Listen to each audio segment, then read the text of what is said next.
Salut à tous et bienvenue à vous dans cette nouvelle vidéo où je vous propose de voir comment réaliser un menu un peu original pour votre site web. Donc pour info, voilà, c'est juste pour vous montrer un petit peu à quoi ça va ressembler à la fin. Donc ça c'est une application que j'ai développée pour un de mes clients qui s'appelle Espace Logia. Donc c'est un configurateur de meubles en WebGL où vous pouvez du coup configurer les meubles de la marque. Voilà, il est possible de changer les couleurs de l'environnement, changer les aménagements, bref. Je vous ferai peut-être des tutos sur Three.js, mais avant d'arriver à ce résultat, il y aura un peu de boulot, mais voilà. Et donc ce que je voulais vous montrer, c'était le menu qu'on avait fait pour cette appli. Voilà, qui est un menu un peu sympa. Moi j'aime bien les menus comme ça qui sont planqués sous la page web, et puis qui apparaissent uniquement quand on en a besoin. Je trouve ça assez original, donc je vais vous montrer comment faire ça. Donc j'ai comme d'habitude ici mon petit vhost tuto.local qui pointe du coup sur ce répertoire-là qui contient pour le moment uniquement une page HTML vide. Donc on va avoir besoin de jQuery et de TwinMax. Donc je vais aller sur CDNJS, je tape CDNJS jQuery. Voilà. Toc. Je récupère du coup le lien. Je l'insère en bas de ma page HTML dans une balise de script. Voilà. SRC, pardon. Ok, et on va aussi avoir besoin, du coup, comme je le disais, de GSAP. Je vais taper ici TwinMax. Toc. Je récupère la version minifiée, par exemple, ça ira très bien. Et je fais donc mon script. SRC égale à ceci. Voilà, et puis bon, on pourrait faire un fichier main.js, mais là je vais faire directement une balise de script. Hop. On va faire un document tradier comme d'habitude.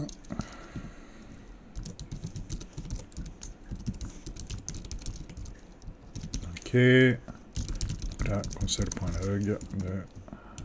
C'est parti. Go, comme d'habitude. S'en fiche. C'est juste pour vérifier que tout fonctionne bien.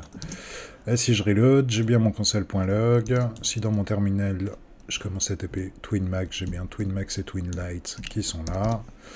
Donc c'est parfait.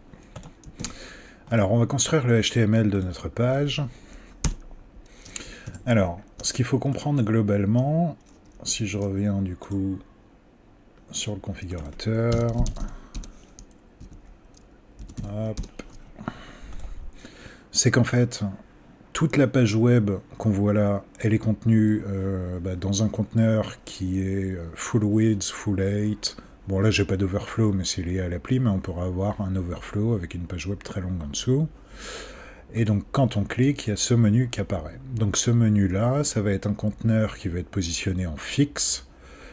Et par-dessus, on va avoir le conteneur, donc la div qui va contenir notre page web. Donc avec un z-index supérieur pour être placé au-dessus visuellement. Et donc quand on clique sur le bouton pour ouvrir le menu, on va simplement déplacer ce conteneur, et quand on le ferme, on redéplace ce conteneur-là. Donc là, l'animation elle est assez simple, hein. On pourrait imaginer un scale au niveau du panneau, ou on pourrait imaginer que le panneau avec le menu se déplace un peu, peu importe. Là, on va voir la mécanique de base. Donc dans Sublime, je vais créer déjà donc deux divs. Une première div à qui je vais donner l'ID menu. Voilà, dedans je marque juste menu pour le moment. Et une autre div que je vais appeler donc wrapper, enfin à laquelle je vais donner l'ID wrapper. Et donc là je vais écrire contenu de la page tout simplement. Là, et pour le moment ça me donne ça. On va faire un petit peu de CSS maintenant. Donc je vais faire une balise de style ici dans mon header. Évidemment, si vous avez des feuilles de style CSS, utilisez vos feuilles de style CSS. Hein. Là, je mets le script et je mets les styles directement dans la page HTML parce que c'est pas un projet entier hein, et ça simplifie, ça nous évite de créer 15 fichiers pour rien du tout. Donc dans la balise de style, je vais déjà targeter le HTML et le body. Voilà, je vais mettre margin à 0. J'ai pas de reset CSS ici, donc j'en fais un vite fait. Padding de 0. Ok. Ensuite, on va s'occuper aussi pour distinguer bien nos éléments. Voilà, je vais mettre un background noir par exemple. Ou gris très clair, CCC. Au HTML, voilà. Ensuite, le menu. Donc, je fais un sélecteur CSS sur l'ID menu. Je vais lui mettre un background gris un peu plus foncé. Donc, mettons du, je sais pas, 888. Ok, ou non, je vais mettre très foncé, puisque, étant donné que notre page de contenu, enfin, le contenu de notre page passe par-dessus, je vais mettre du plus foncé dans le menu. Ça donnera un petit effet de profondeur. Bon, on n'est pas là pour parler DA, hein, de toute façon, mais bon. Par exemple du 1.1.1, voilà. Et concernant du coup le wrapper, on va mettre un gris pareil, mais encore plus clair. Donc on va aller sur du EF. Voilà, ce qui me donne ça pour le moment. Donc j'ai le fond de ma page qui est ce gris moyen, j'ai le contenu de la page qui est sur un gris quasi blanc, et j'ai mon menu qui est sur une couleur très foncée. Donc maintenant que nos éléments sont bien identifiables visuellement, on va les positionner correctement. Donc je vais déjà m'occuper du menu par exemple. Donc le menu, je le mets en position fixe. Hop. Je vais donc lui mettre un top à 0 et un left à 0. Comme ça, le coin au gauche de mon menu sera toujours positionné pile en haut à gauche de mon navigateur. Voilà, donc là déjà on voit l'effet de la position fixe qui s'applique, puisqu'en fait eh bien, le contenu de la page passe en dessous du menu pour le moment. Ensuite, ce menu, je lui ai donné une width, donc vous pouvez mettre une width qui est fixe en pixels, ou alors un pourcentage de la largeur du navigateur. Ici, je vais prendre par exemple 250 pixels. Ok. Et ensuite, je veux que ce menu occupe toute la hauteur du navigateur, donc je vais mettre un height à 100 VH pour Viewport Height, qui correspond à la hauteur des zones visibles de votre page web dans le navigateur. Voilà, et donc là j'ai bien mon menu qui est collé à gauche et qui est en position fixe, et on le voit puisqu'il passe au-dessus du wrapper pour le moment. Alors, je vais juste ajouter également une color très claire. Voilà, comme ça, on voit bien le mot menu apparaître. Et puis je déteste les typos sérifs, donc tant que j'y suis, je vais mettre en font family. Enfin, je les déteste, c'est un grand mot. Je suis plus team sans sérif. Voilà. Comme ça, nickel. Donc là, on a notre menu qui est bien positionné. Maintenant, on va faire passer le wrapper, donc la page qui contient le contenu en fait principal de votre page web par-dessus. Donc ce wrapper, je vais aussi lui mettre une position fixe. Voilà. Je vais lui mettre une width de 100 viewport width, donc la largeur du viewport du navigateur, donc de la zone visible de votre page, et je vais lui mettre une height de 100 VH. Voilà, et donc là automatiquement il repasse par-dessus. Il repasse pas dessus. Pourquoi? Tout simplement parce que on n'a pas précisé des index. Mon wrapper ici, c'est l'élément HTML qui vient après le menu, donc il passe au-dessus. Si je fais l'inverse, juste pour vous montrer, comme ça, le menu repasse par-dessus. Mais bon, moi je suis plutôt du genre à aimer sécuriser les choses, donc là je vais mettre un z-index sur mon wrapper, par exemple de 5, et un z-index sur mon menu par exemple de 2. Voilà. Et de la sorte, même si j'inverse mes deux divs ici, tout est toujours dans le bon ordre. Ça, c'est plutôt cool. Donc là, on a tous nos éléments. Je vais aller chercher du lorem ipsum, juste histoire de mettre de l'overflow dans le contenu de la page. Voilà, je vais m'en prendre un paragraphe que je dupliquerai de toute façon. Comme ceci. Et là-dedans, on va mettre des paragraphes. Tac. Que l'on duplique. Donc si vous êtes sur Sublime, là le raccourci, moi sur Windows, c'est CTRL, SHIFT et D. Et ça permet de dupliquer la sélection qu'on a actuellement. Et voilà. Je vais en mettre un peu plus. Hop. Et donc là, vous voyez qu'on n'a pas d'overflow déjà sur notre wrapper. Donc on va en ajouter sur le wrapper ici. On va mettre un overflow hidden, sauf sur Y. On va le mettre en auto. Voilà. Et là, comme ça, on a bien l'overflow de la page web. Donc si je résume, en fait, on a un conteneur wrapper là qui fait pile la taille de notre viewport, mais comme il y a de l'overflow, on a un peu l'impression d'être dans le flux de base de la page, alors que non, en fait, on est bien sur un conteneur qui a une taille fixe, puisque c'est la largeur du navigateur et la hauteur du navigateur. Ok. Alors je vais ajouter dans ce wrapper juste au-dessus un petit A. Voilà. Je vais simplement écrire menu. Comme ceci. Je vais mettre du padding aussi, tout est beaucoup trop collé là. Petit padding de 1 REM, donc 1 REM par défaut, étant donné que sur une page web, la font size est à 16 pixels, ça fera un padding de 16 pixels. Ok, 1 REM égale la font size par défaut. Voilà, c'est toujours trop collé. Du coup, je vais remettre 3. Ok. Et donc là, vous voyez que j'ai pas mon padding sur la droite. C'est dû au fait que... c'est dû au box sizing du wrapper. Donc ce que je vais faire, c'est que je vais faire un sélecteur CSS sur WildStar, ce qui permet du coup de sélectionner toutes les balises. Voilà. Et là, je vais mettre un border box.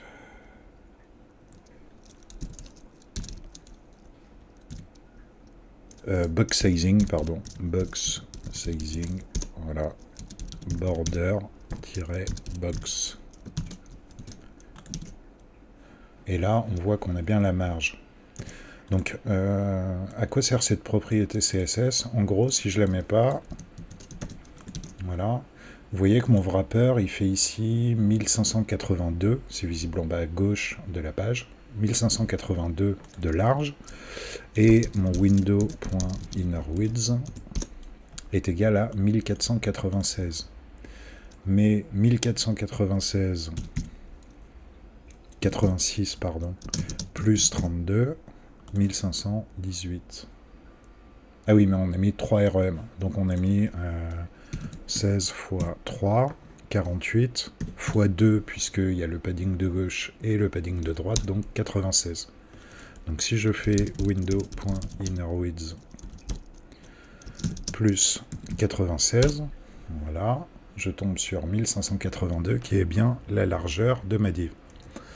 En gros, si je ne mets pas ici mon box sizing à border box, la largeur du wrapper sera égale à 100 viewport width, donc la largeur du navigateur, 1496, et le padding vient se rajouter à ça. Donc plus 96. C'est pour ça que là, en fait, le conteneur wrapper n'est pas visible entièrement. Si on ajoute la propriété box sizing border box, ce qui se passe, c'est que mon élément ici, qui doit avoir une largeur de 100 v-width, va avoir une largeur pile de 100 v-width, et à l'intérieur de celui-ci, on va mettre du padding. Donc la zone dédiée au contenu sera plus petite, mais au moins on voit tout le contenu.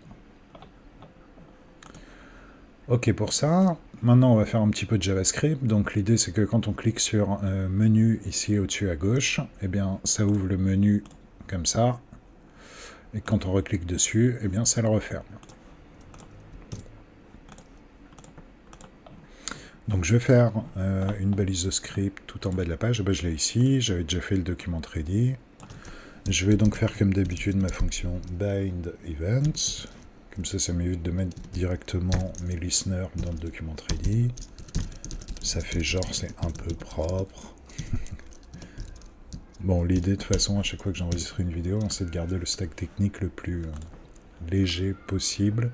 Enfin, de trouver le bon ratio, je dirais, entre légèreté du stack technique et commodité, enfin facilité pour taper le code, quoi. Parce que jQuery, on n'en a pas vraiment besoin, GSAP non plus, on pourrait tout faire à la main en vanilla comme des grosses brutes, mais ce serait moins simple à comprendre. Bind events, donc, je vais mettre un écouteur, hop, sur... Alors, est-ce que je lui ai mis une ID? Mon bouton de menu ici, ben, je vais lui mettre la classe menu BTN. Voilà. Donc c'est une classe, donc point menu BTN. Donc ce qu'on veut écouter, c'est le clic. On passe la fonction anonyme avec le petit E qui va nous permettre de faire un prevent default pour pas que lors du clic sur le lien, eh ben, il y ait le comportement de base. À savoir ici, bah, aller vers l'encre étant donné qu'on a mis dièse, qui soit exécuté. Donc e.preventDefault. Et on n'oublie pas les parenthèses. Voilà.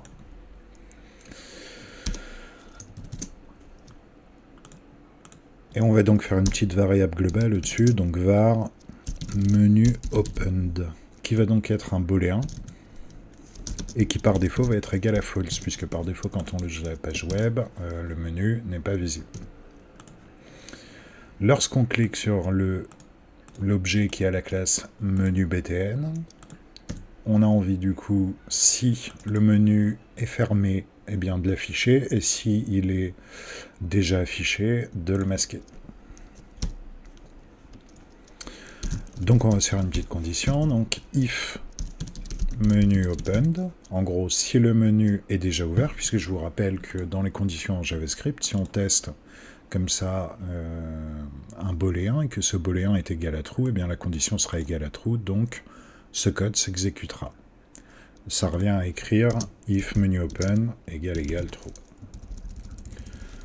Voilà, donc ici on va mettre un console.log pour le moment de fermeture du menu.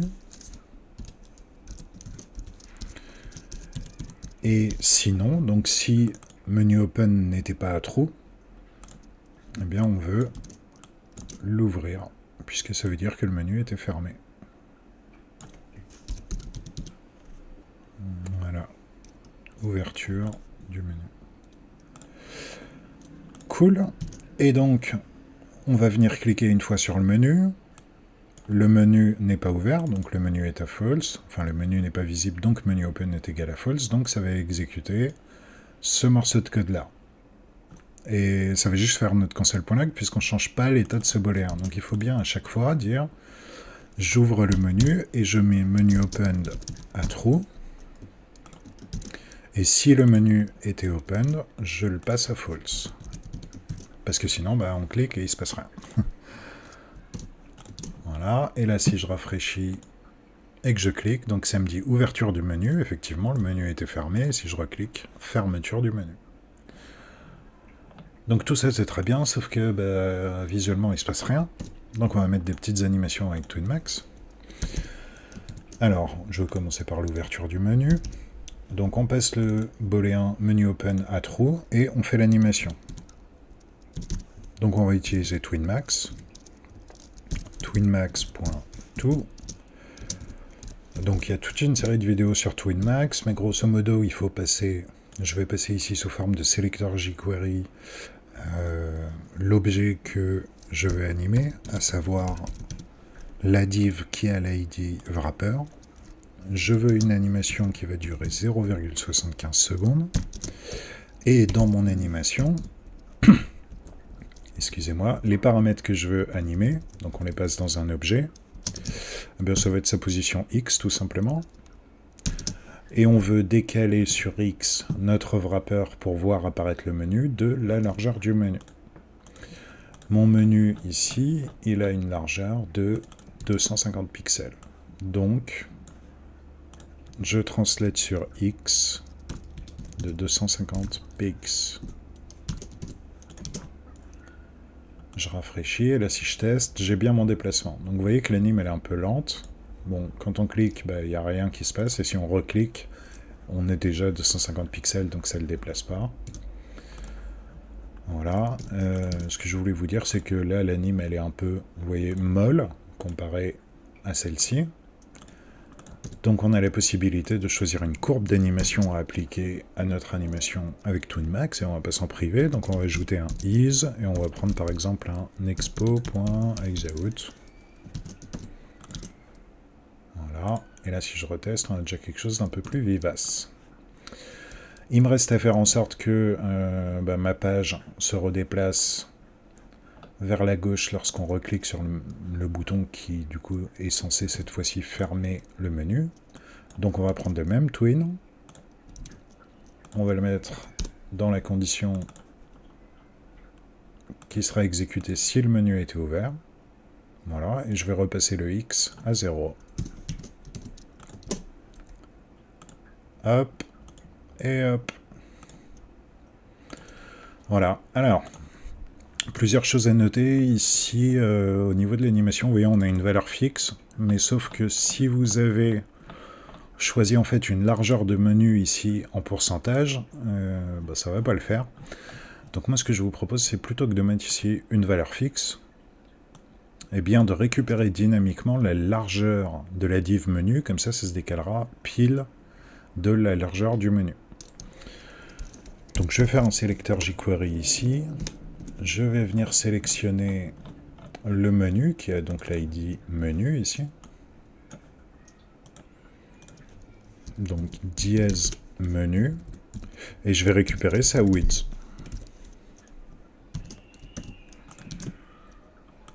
Et là, ça marche aussi bien. L'avantage de faire ça, c'est que si pour une raison ou une autre, vous décidez que votre menu il doit faire uniquement 100 pixels,